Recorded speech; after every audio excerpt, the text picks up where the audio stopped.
What's up, y'all? We are back. Episode... I don't even know what the number is at this point. We're playing as the Texas Rangers now in the out-of-park baseball.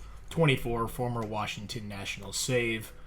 And, it's been a decent start so far for taking over this team. We're 33 and 34. We sit at 9th in runs scored, 4th in runs against, which is a huge upgrade from last year, where they had a 4.8 ERA. Probably finished like 12th or so in runs against, or around the top 10. But not a good pitching team last year. We've been pretty good this year, and that's without some good performances by our bullpen. Our bullpen has been quite bad. Josh Hader got off to a miserably bad start. Check out his April. Yeah, not good. Giving away too many home runs. So far in May and June, he's mostly course corrected, but also, sorry for the break. It was a very busy holiday season, so that's why I wasn't able to get any videos out. Hopefully, we'll get back on track.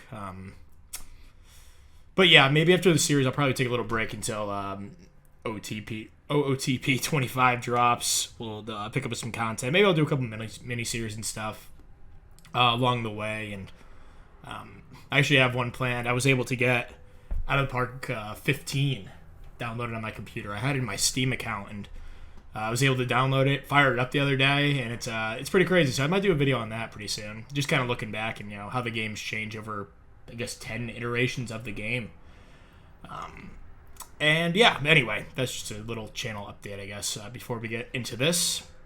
So yeah, pitching wise, Dolander's been pretty good, just about as advertised. He's had a couple rough years back to back. He's been a lot better this season, though. That could have to do with our better catching defense. And Jose Trevino, who 8.5 framing runs in just 50 games. Bringing him over from Washington with us, and he's done just about what he did last year with us. And then Cal Raleigh also doing a really nice job as our backup catcher. Pretty average defensively, but yeah, he's mixing in a little bit. He's not playing a ton right now, but I might get him going a little bit more against righties because he's a switch hitter. Trevino's a righty, whatever. And then we'll sort by WAR, I guess. Oh my God, hold on, let me figure out this guy's pronunciation. Sorry, one of you guys shouted it out like a week ago. I completely forgot what it was. I'm not gonna get it wrong this time. Gotta go back and see. Thank you, not my foreply, again, for the pronunciation. Thomas Sajasi. Okay. Yeah, he's led our team in WAR, 2.3 so far, playing a lot of first base. Been really good over there. Played a little bit of third as well, just due to some injuries and some underperformance and stuff. Yeah, Corey Seager got hurt for a little bit. Oh my God. Tom moved over to third. I already forgot what it was. And yeah, Brock Daniels he made the opening day roster. He's played a ton. He's been awesome. On pace for 5 WAR. He's played a lot of first, a lot of left, depending on what we need. Obviously, Albies has been a really good pickup. 110 WRC plus, on pace for 2.6 WAR. He's starting at second base every day for us. Seager's been a little disappointing, but he's been hurt for a lot. 122 WRC plus. I guess he hasn't been that bad, but yeah, he's been fine. Let's see. This has got to be all levels. Yeah. Oh, this guy's actually been pretty good. Yeah, he was starting at short for a little bit. Rain Doncon, who's a minor league free agent signing by us actually this offseason. About a league average bat, a little bit worse, but done a nice job defensively. Has put up some WAR so far. Josh Young's been pretty decent out and right. Not great, not as good as he was last year, but he's been fine. Yeah, Ketel Marte's been pretty bad. He's gotten better, though. He got off to a really rough start in April and May, but June so far picked it up a little bit. We gotta hope we get a little bit more out of him because not a good defender out and left, and kind of need him. And Chris Sarver out in center has not been great with the bat. I was hoping for like maybe a 90 WRC plus. He's been at like a 64, which is not good. And the defense has been solid, not like 75 range worthy, but he's been okay. Cola Marnez has been hurt a little bit too. Hasn't really been playing well when he's out there. That's pretty much the whole offense. Luis Matos mixed in a little bit. Vidal Brujan made the opening day roster, I believe, and hasn't played too much, but he's just a bench player. We'll sort by pitching war. Dolander, we talked about him. Cole Irvin has given us some quality starts here. You know, nothing special or anything, but you know, he's been a league average pitcher about and given us a ton of innings. Mitch Bratt's been fine.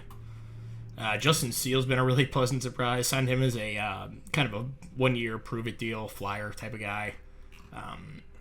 You know, he's not giving up a lot of home runs. Not striking out too many, giving up a few too many walks, but the results have been good.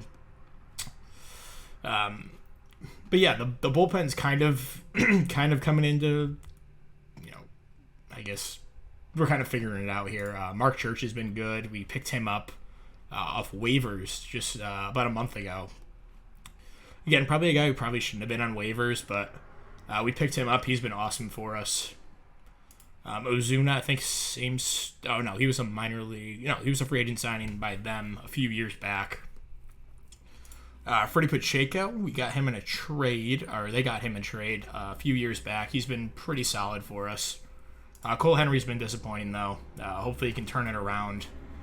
He wasn't a huge, you know, we didn't give him a ton of money, but we'd like to see a little bit more out of him. And then, yeah, I mean, we got some guys coming up. Takara has been in AA and AAA. He was a guy we signed as a minor league guy this year. Joe McCall crushed AA, called him up to AAA. Hasn't done too much yet, but probably going to make an impact down the stretch for us. Then Steve Crow's kind of the next guy up at catcher. He's had a really nice season in AAA. Then, you know, a lot of these guys, Boston Barrow has been really disappointed in the majors. He can crack the opening day roster. I don't remember completely. But yeah, he wasn't doing too much. Sent him down. Absolutely crushing AAA, though. So he'd play a lot of left field for us. Wasn't too good defensively or anything, but... and then, yeah, I mean, Miguel Gomez was a total disaster up in the majors. Just giving up way too many home runs. You know, the Nationals got a good trade out of that one. We got the $750,000 international pool money. Let's check out the Nationals. They're killing it. 41-28. You're welcome. We set up this entire roster for you guys. And Marcelo Mayer playing like the guy. You know, I wish we got this version. We probably would have gotten fired, but good for them, I guess. Pretty much the entire team that we set up for them. Chad Glasser. Yeah, we drafted him in 2027. He's up for them. Connor Griffin having a decent year for him. James Wood crushing it yet again. Yeah, that sucks. I wish we could have going with this team. I mean, I could have gone back and, you know, rehired myself, but whatever. But yeah, the Nationals have been doing really well. They actually don't have Antuna starting. I'm intrigued about picking him up. Yeah, no, they want a good amount.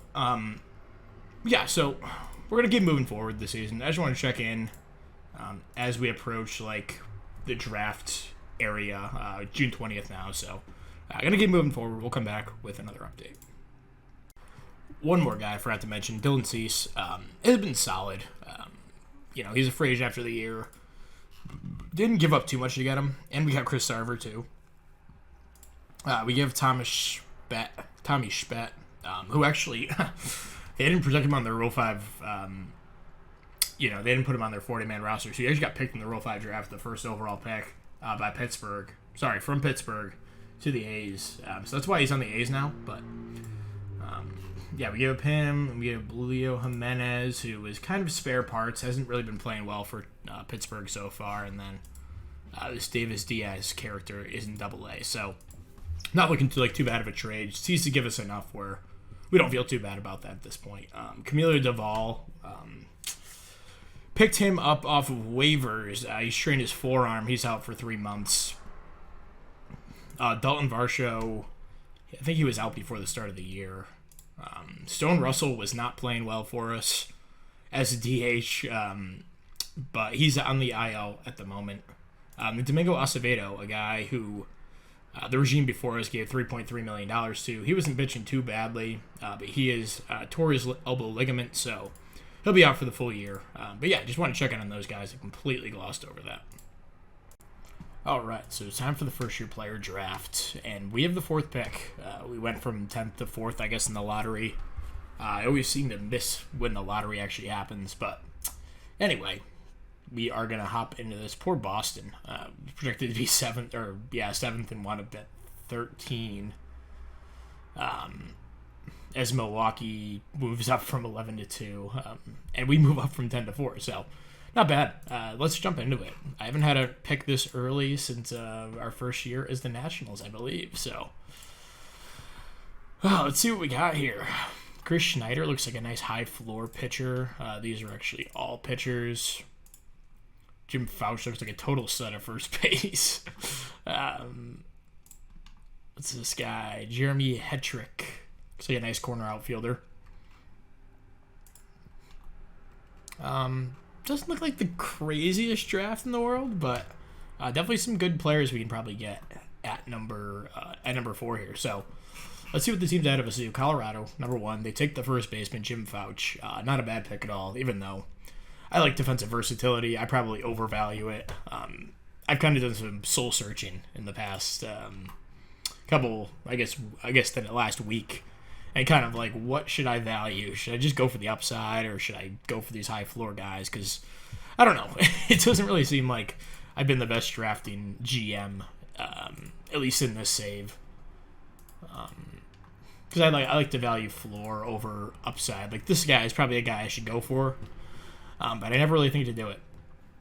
So, there's the 2nd pick. That's a good pick by the Brewers.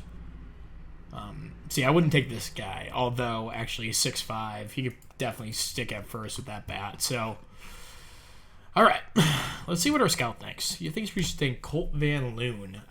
See, this is not an upside guy I would go for. Doesn't have the defensive range to play anywhere but first base.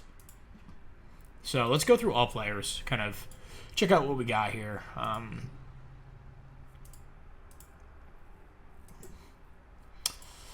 Not a huge fan of it. See, I just love these high floor guys because, they can play in the majors and you don't have to wait 4 years for them to make it. And that's why I like them, but I also am starting to understand you can't just go for floor all the time. Sometimes you got to shoot for the upside guys. Like this guy, Phil Wick. He's 20. Low work ethic. But, man, could be like an all-time arm here. Hall of Fame caliber arm. I've never seen a draft prospect say that. The low work ethic obviously is concerning. But, man, that slider could develop to an out pitch. A curveball, too. I think he's pitching probably Double-A right now. Sure, he could pitch in Double-A. So I like Wick. Wick's definitely at the top of my board.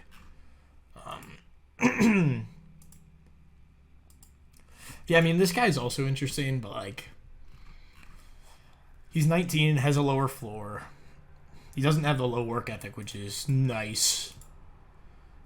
This is a guy, Hayden Middlecamp. Can definitely stick at third base. Might not be like a, he could actually be a really good hitter, too, so. He could be like a world-class third baseman as well. With that arm and that error, and the range isn't horrible. So I like Middlecamp a lot. The floor is a bit low for a 21-year-old. Actually, like almost 22. But he's durable. I like him a lot.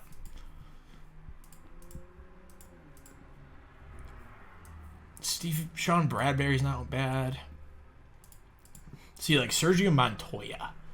This is a guy, good speed, good outfield range. Good batting profile, minus the eye, but you can get over that pretty quickly, I think. I really like Sergio Montoya as well.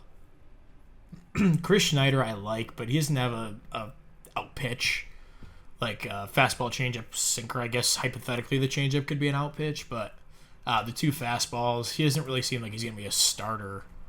But man, he has the highest floor of any player probably in this draft. Another guy without an out pitch. This is even worse. I mean, sinker cutter. Just really probably not going to work out. This guy's cool, but he's only a corner outfielder.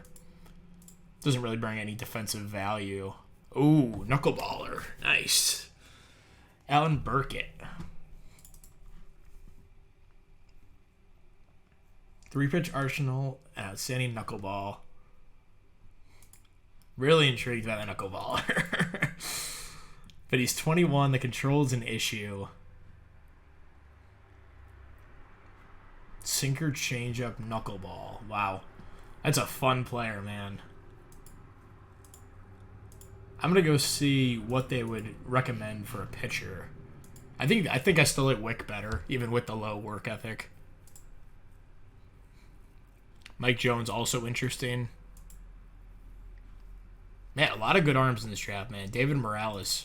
He's fragile, so I'll probably stay away from him, but definitely not a bad pick.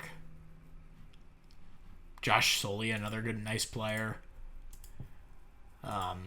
Yeah, I mean, I don't think I'm going to take anyone down here with the 4th overall pick. I think I got to shoot for the upside. And, like, even if... What the heck was his name? Phil Wick. There we go. Yeah, I mean, the work ethic is obviously concerning. The control is potentially an issue. And, you know, if this doesn't come together, he's probably maybe not even a major league player.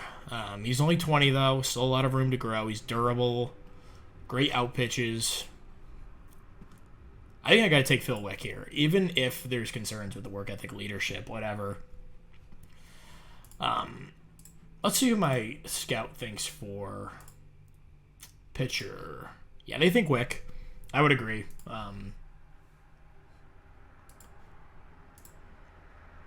Wow. That's who they recommend for a batter. Okay, scout. Lay off the drugs, dude. Come on. Yeah, they think Colt Van Loon. Okay, so I like Phil Wick or I like who the heck was the center fielder? I like Middlecamp. I'm concerned about the floor at 21. But man, he could be like an all-world third baseman. Where are our strength is the minor league system? I know we have a lot of good hitters. Do we have like any pitching? Yeah, there's not a ton. Stu's down in rookie ball. I don't know why he's down there. Get him out of there. We have Austin Nye. Yeah, there's not a lot down here. I think we go for the upside pitcher. At number 4, it's insanely risky and probably a fireable offense if he sucks. But yeah, let's go with Phil Wick. We'll try with the work ethic thing. I don't think it's the end of the world, but he's not like impossible, is he? We don't have enough money. I think we can clear that up. Let's see what we can get for Hader. Only because he's a rental. I don't think we're going to compete. We're 42 and 42. Is there any interest out there? Not really. Okay, so maybe we'll pivot somewhere else. Ketel Marte is a guy who's kind of turned it around here, but also is on a decently pricey deal. It's not horrible at all. It's probably tradable. Actually, I think I saw like some, he was like up with the guys that were really highly valued. Yeah. You could trade with our old friends from the Nationals. Mason Russell is a guy I always liked. He was a dude that people always valued in trades. Am I allowed to go back and trade with this team? I always like Jake McCullen. They have him in freaking A-ball right now. That's crazy. I had him in the majors last season. Jeez. Man, I always like Jake McCown. He's got another option year. I think there's a lot of upside with him. Or at least like an upside to be like a 5-starter, swingman type. You know, I'm not totally sold on Luis Guerrero.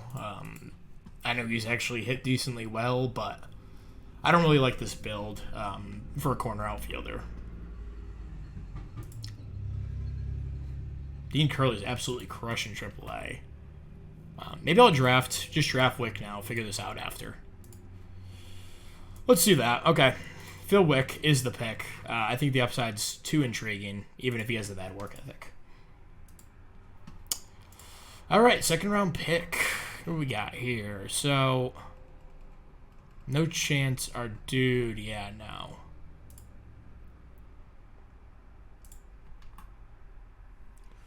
Where did the third baseman wind up going? Oh my god, he went like, I guess we have a pretty late pick, but he went in the supplemental round. That's crazy. Good value for that. All right, now we can go for the. Maybe we'll go with a nice upside play here. I like Josh Soley. Maybe be a shortstop.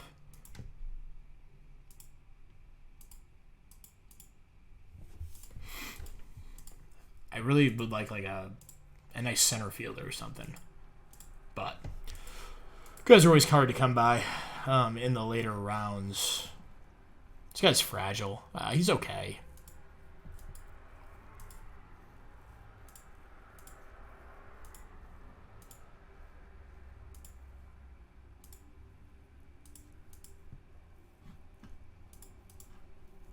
Bad work ethic, bad intelligence. Unfortunately, that sucks. He could have been a nice play. Yeah, there's not a ton here in the second round.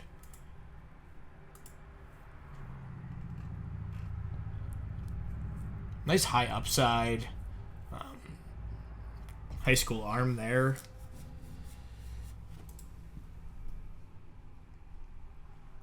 Cristello. Like him as well. I like the control stamina kind of combination there. Really good high school pitcher. The fastball isn't a great pitch. The knuckle curve sinker. He might only have like 1+ pitch. Which is a bit concerning.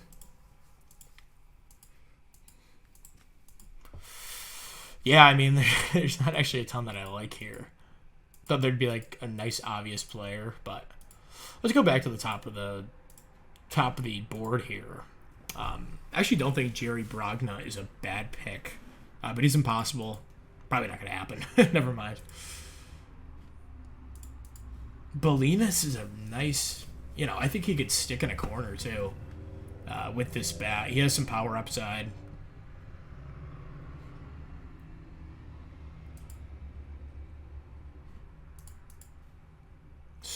Sweat, not bad.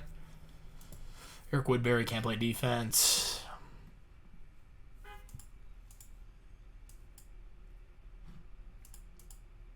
Joe Mott is just a lower potential bat. I have a good scout, right? I'm pretty sure I hired a... Yeah, okay, yeah. Just making sure on that. I think Josh Solly would actually be a good pick here. Maybe his infield range ticks up to a 70.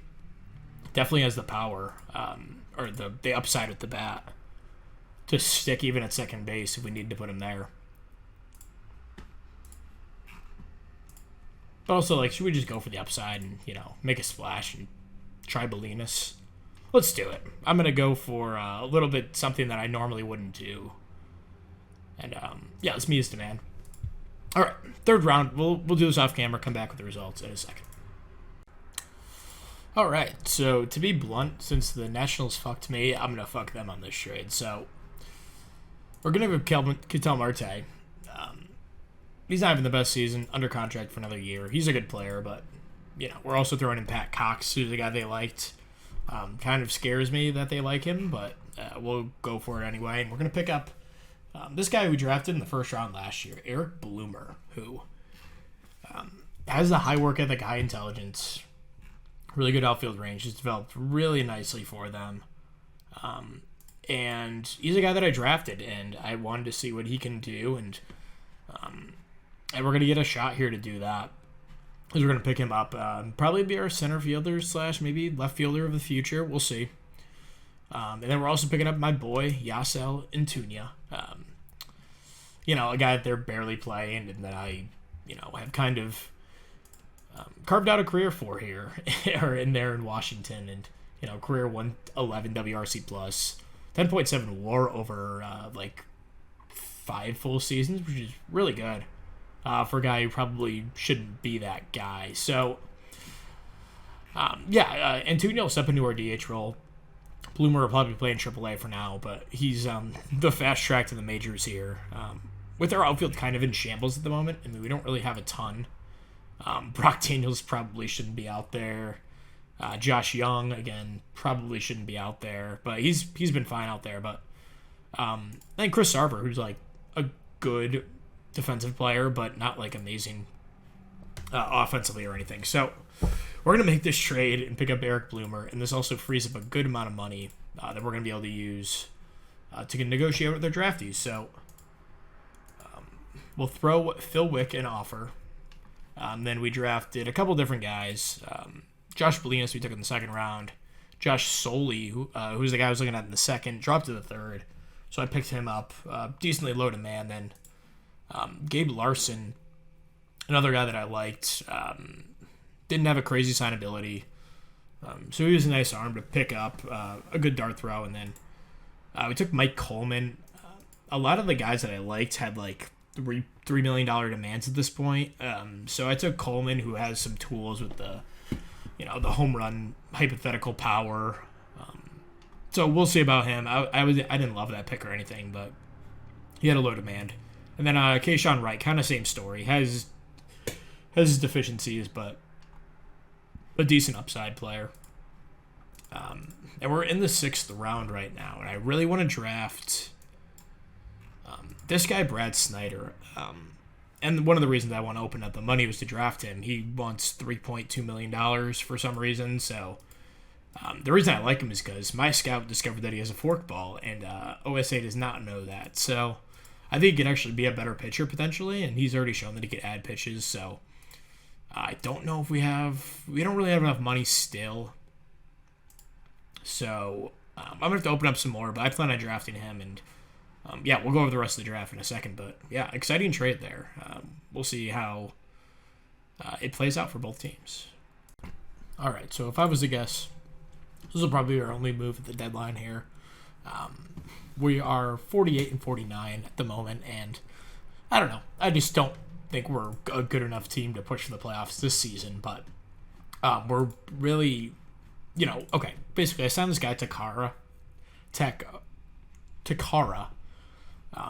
because I knew he would have pretty good trade value. Who's crushed AAA, but he's a first base only guy.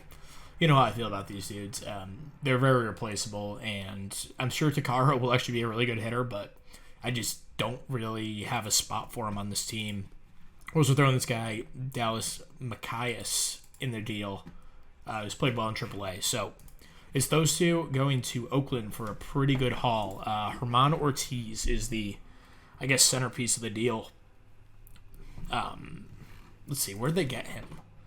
He was an IFA in 2021, and is slowly, just chilled in the minors and kind of waited for his time. And he's gotten a little bit of opportunity in the majors, hasn't done too much with it, but he has all the tools to be a really good second baseman. Doesn't quite have the speed that I would like, but we're going to roll the dice with Herman Ortiz, make him our second baseman. Ozzie Albies just went down with an injury, so it's good timing. And then Walter Jenkins, 24-year-old, former 6th overall pick in the first draft of this save. If you remember, he was like an insanely high upside guy, I believe. Guess we can go back and look. I guess this is, our scout hasn't really dated too far back, but I remember him being like an 80 across the board, then like the avoid case is an issue. Obviously, he hasn't reached that upside. He's just been chilling and absolutely crushing in AAA the past few seasons. He's gotten 4 total at-bats in the majors, and it's probably just about time for him to get a shot here. So he'll get one with us, and kind of a fresh start situation. So we give him Sakara, and we get back to distressed, albeit limited playing time in the majors prospects here. So we're gonna pull the trigger on that and kind of flip that one asset for two. And who the heck are these guys? Oh, these are IFAs. Oh, wonderful. Neither of them can go to the minors. Okay. Why can't I send these guys to the minors? What does that say there? What the heck? Okay, I guess they don't match the team rules. How long have these guys been? Oh, this guy's 26. Oh, shoot. Okay, these aren't the guys that I thought they were. All right, we'll send them to double A. Double A is fine. Okay. I don't know why I waived and DFA'd them. It's weird. How the heck do these guys wind up? Whatever. Anyway, we'll add these two to our roster. And that's going to be it for the episode. I do have to go anyway, so this is good timing. As we'll wrap up the episode, get this posted, and get back to the content pretty soon. And yeah, thank you very much for watching. And yeah, maybe the Rangers will be back for the playoffs next time. A lot of teams to jump, but we are right in the thick of it. And I just don't really feel like dealing future assets right now for this version of this team because we have some really nice guys coming through the system, and I think these dudes will be able to make an impact next season as opposed to this year. So that's where we'll wrap this up. Thank you very much for watching, and we will see you guys in the next episode. Peace.